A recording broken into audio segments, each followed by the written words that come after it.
نحمده ونصلي على رسوله الكريم. اعوذ باللہ من الشیطان الرجیم. بسم اللہ الرحمن الرحیم. یا ایہا الذین آمنوا اتقوا اللہ وکونوا مع الصادقین. صدق اللہ العظیم. برادران اسلام، ہم دیکھ رہے ہیں آج کل ہم مسلمان اعمال میں بہت کوتاہی کرتے ہیں. علم ہونے کے باوجود عمل نہیں ہوتا. ہر مسلمان جانتا ہے کہ اللہ کی طرف سے نماز فرض ہے، لیکن پڑھنے والے بہت کم ہیں. ہر مسلمان جانتا ہے کہ صاحب نصاب پر زکوٰۃ فرض ہے، لیکن دینے والے بہت کم ہیں. ہر مسلمان جانتا ہے کہ چوری ڈکیٹی حرام ہے، اسلام میں اس کی کوئی اجازت نہیں ہے، لیکن بعض لوگ اس سے باز نہیں آتے. اور اسی طرح سود کو اسلام نے حرام قرار دیا. بعض لوگ پھر بھی باوجود علم کے باز نہیں آتے. اسی طرح اور بہت سے گناہ ہیں کہ آدمی کو پتہ ہوتا ہے پھر بھی وہ گناہ کرتے رہتے ہیں. تو یہ گناہ کیسے ختم ہوں گے اور نیک اعمال کیسے پیدا ہوں گے، اس کے بارے میں اس آیت میں انتہائی عمدہ اصول بیان کیا گیا ہے. اے ایمان والو، تم اللہ سے ڈرو اور سچے لوگوں کے ساتھ ہو جاؤ. یعنی آدمی نیک اعمال کرنے والا اس وقت بنتا ہے جب سچے لوگوں کی صحبت اختیار کرے، نیک لوگوں کی صحبت اختیار کرے. تو آدمی جس کی صحبت اختیار کرتا ہے تو اس کے اثرات آدمی کے اندر پیدا ہوتے ہیں. حضرت صلی اللہ علیہ وسلم کے مبعوث ہونے سے پہلے جو زمانہ تھا وہ زمانہ جاہلیت کے نام سے مشہور تھا. تو اس زمانے میں طرح طرح کی برائیاں پائی جاتی تھیں اور وہ بہت پستی کا زمانہ شمار ہوتا تھا تاریخ انسانیت کے اندر. لیکن حضرت صلی اللہ علیہ وسلم کو اللہ تعالیٰ نے جب مبعوث فرمایا، آپ نے اسلامی تعلیمات لوگوں کو عنایت فرمائیں، اسلامی تعلیمات دی، اور جو لوگ آپ صلی اللہ علیہ وسلم کی صحبت میں آ گئے، آپ کی تعلیمات کو اختیار کر لیا، وہ پوری تاریخ انسانیت سے سب سے بڑھ کر عمدہ اور کامل اعلیٰ درجے کے اللہ کے بندے اور مقرب بن گئے.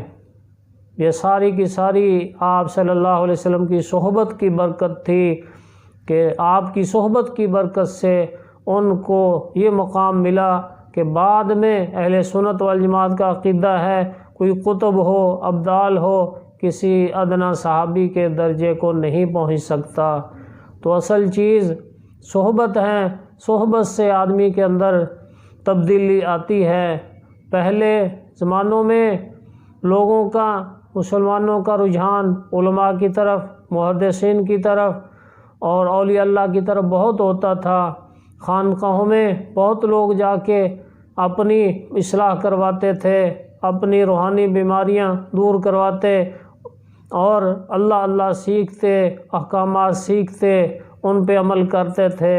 علماء کے پاس جاتے اور ان سے علم حاصل کرتے اور ان کا وعظ نصیحت سنتے اور اس سے نصیحت حاصل کرتے تھے. ایک ایک عالم کے وعظ میں کئی لاکھوں کا مجمع ہوتا تھا. لیکن ایسا ایسا جو زمانہ نبی اکرم صلی اللہ علیہ وسلم سے دور ہوتا گیا تو برکت اٹھتی گئی اور لوگوں کا رجحان دین سے ہٹ کر دنیا کی طرف زیادہ ہوتا گیا. حتیٰ کہ لوگ جب دنیا میں زیادہ مشغول ہو گئے، دنیا کی مشغولی ان کے اندر زیادہ پیدا ہو گئی،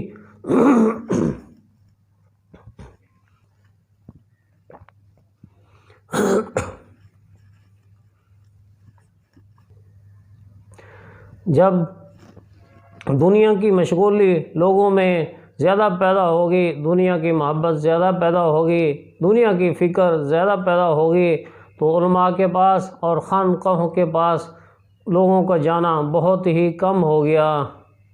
تو پھر اللہ تبارک و تعالی نے اپنی حجت تام کرنے کے لیے اپنے ایک بندے کے دل میں اور ترتیب ڈال دی۔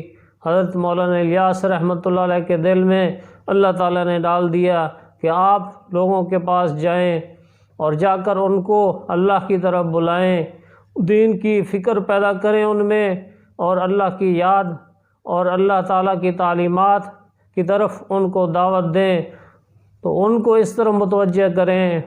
تو انہوں نے اللہ کا نام لے کر اخلاص کے ساتھ کام شروع کیا، تو اللہ تعالیٰ کی طرف سے یہ ترتیب تھی، تو اس کو آہستہ آہستہ اللہ تعالیٰ اس کام کو بڑھاتے گئے، حتیٰ کہ یہ کام اس قدر پھیل گیا کہ اب پوری دنیا میں یہ کام جاری ہے۔ ان کے اخلاص کی برکت، ان کی محنت اور ان کی مشقت، اللہ تعالیٰ نے اس کو قبول فرمایا، تو یہ کام پورے عالم میں پھیل گیا۔ تو ہر ملک کے اندر یہی فکر لے کر، یہی دعوت کا پیغام لے کر جماعتیں جاتی ہیں، اور ہر ملک کے اندر بہت سے افراد اس میں شامل ہوتے ہیں، حتیٰ کہ بہت سے چور، بہت سے ڈاکو وہ اس جماعت میں آ کر توبہ طیب ہو گئے۔ انہوں نے دنیا کی فکر اور دنیا کی ہوس کم کر کے آخرت کی فکر پیدا کی اور اپنے اعمال کو سنوارا۔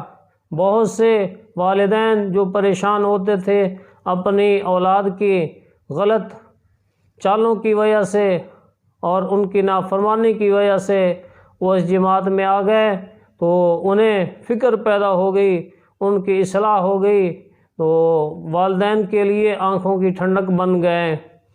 تو پوری دنیا میں اس کے فوائد پھیلے ہوئے ہیں اور پھیل رہے ہیں۔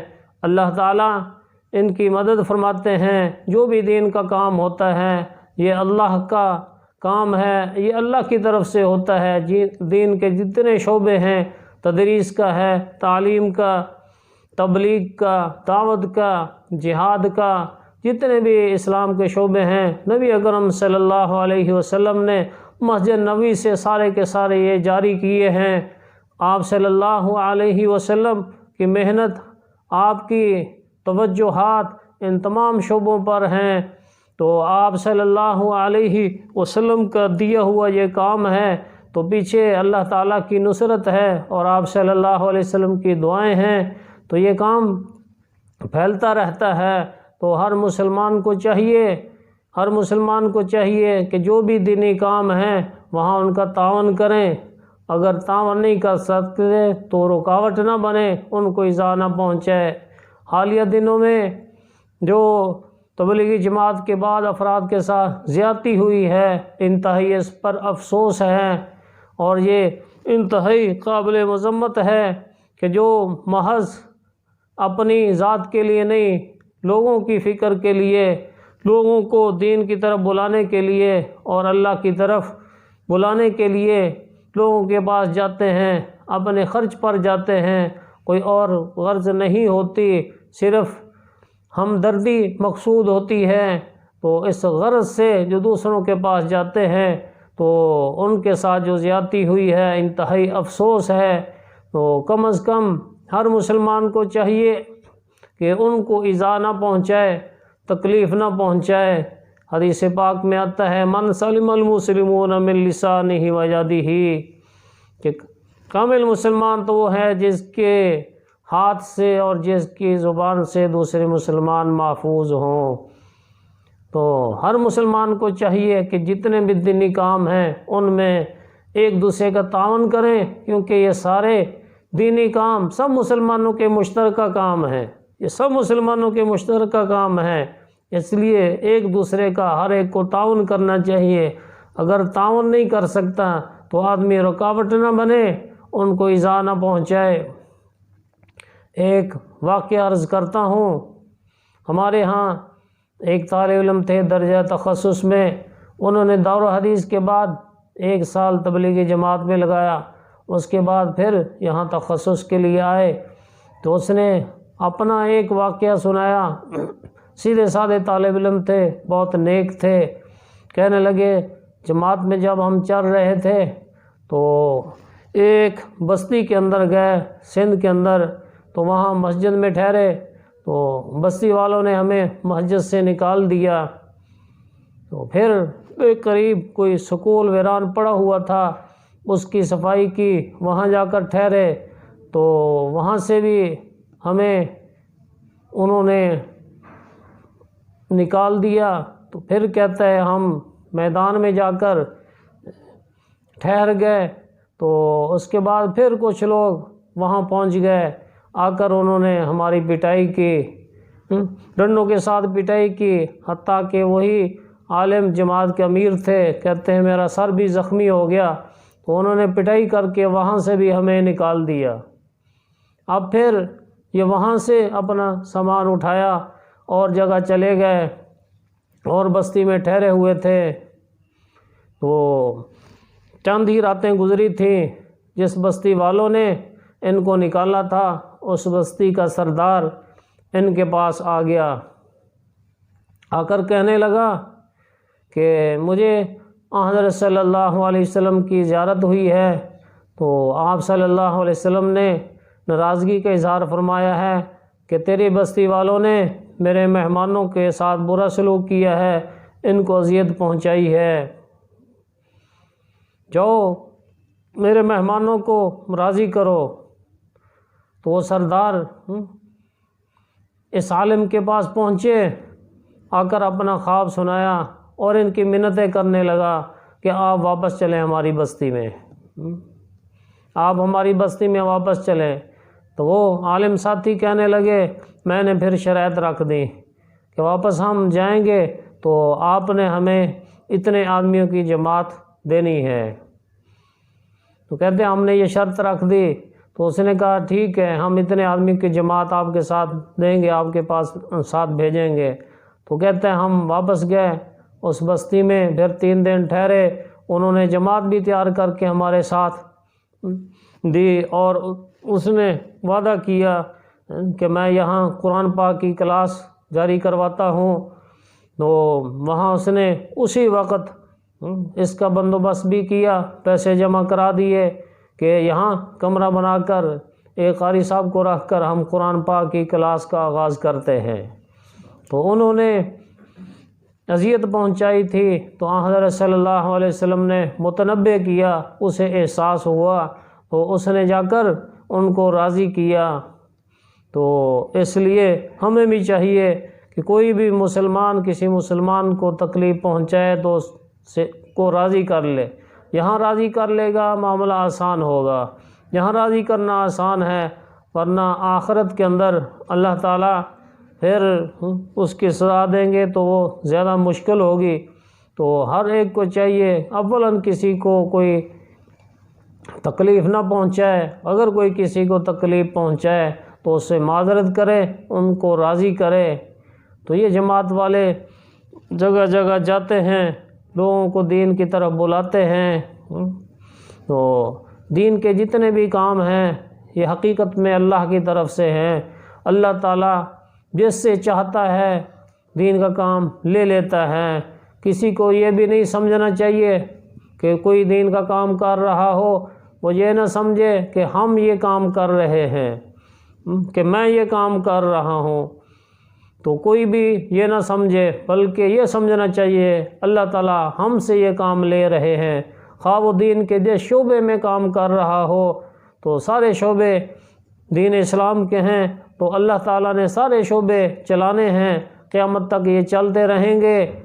تو جس سے اللہ تعالیٰ یہ کام لے لیں، اس کو یہ سمجھنا چاہیے میرے لیے یہ سعادت ہے کہ میں یہ کام، اللہ تعالیٰ مجھ سے یہ کام لے رہے ہیں، اور جو ان کا تعاون کرتے ہیں ان کے لیے بھی سعادت ہے، ان کے لیے بھی سعادت ہے کہ ان کا بھی اس میں حصہ پڑتا ہے، اور جو رکاوٹ بنتے ہیں ان کو عبرت حاصل کرنی چاہیے کہ آخر ہم بھی سب مسلمان ہیں، تو ہم حضرت صلی اللہ علیہ وسلم کو قیامت کے دن کیا منہ دکھائیں گے۔ اس لیے دین کے ہر شعبے میں تعاون کیا جائے، کسی شعبے میں عمل میں رکاوٹ نہ بنا جائیں۔ اللہ تعالی ہم سب کو، سب مسلمانوں کو ایک بنا دے، نیک بنا دے، سب کو دین پھیلانے والا بنا دے، دین پہ عمل کرنے والا بنا دے۔ وما علینا الا البلاغ المبین۔